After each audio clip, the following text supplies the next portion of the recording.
Formula ఈ car racing కేసులో కీలక పరిణామం చోటు చేసుకుంది. ఈ కేసుకు సంబంధించిన నివేదికను ఏసీబీ అధికారులు రాష్ట్ర ప్రభుత్వానికి అందించారు. ప్రాసిక్యూషన్ అనుమతి ఇవ్వాలని ప్రభుత్వానికి నివేదిక పంపించారు. ఈ కేసులో ఇప్పటికే మాజీ మంత్రి కేటీఆర్ను 2 సార్లు, ఐఏఎస్ అధికారి అరవింద్ కుమార్ను 3 సార్లు ఏసీబీ ప్రశ్నించింది.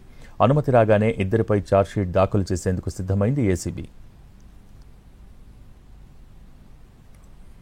ఫార్ములా ఈ కార్ రేస్ కేసులో ఏసీబీ దర్యాప్తు పూర్తి చేసింది. నివేదికను ఏసీబీ అధికారులు రాష్ట్ర ప్రభుత్వానికి అందజేశారు.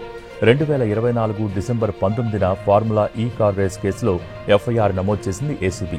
ఈ కేసులో A1 నిందితుడిగా మాజీ మంత్రి కేటీఆర్ పేరును చేర్చింది.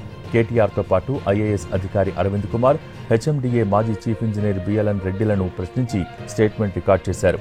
ఈ కేసులో ఎఫ్ఈఓ కంపెనీకి అక్రమంగా దాదాపు 45.71 కోట్ల రూపాయలు నిబంధనలకు విరుద్ధంగా కట్టబెట్టారని అభియోగాలు మోపింది. కేటీఆర్ను 2 సార్లు ప్రశ్నించినప్పటికీ ఆర్థిక లావాదేవీల విషయంలో తన ప్రమేయం ఉండదని, అధికారులే చెల్లింపులు చేస్తారని స్పష్టం చేశారు. ఆ అంశంలో తనకు సంబంధం లేదని ఏసీబీకి స్టేట్మెంట్ కూడా ఇచ్చారు. అధికారులు మాత్రం తాము అప్పటి మంత్రి కేటీఆర్ ఆదేశిస్తేనే తాము నిధులు బదిలీ చేశామని ఏసీబీకి స్టేట్మెంట్ ఇచ్చారు.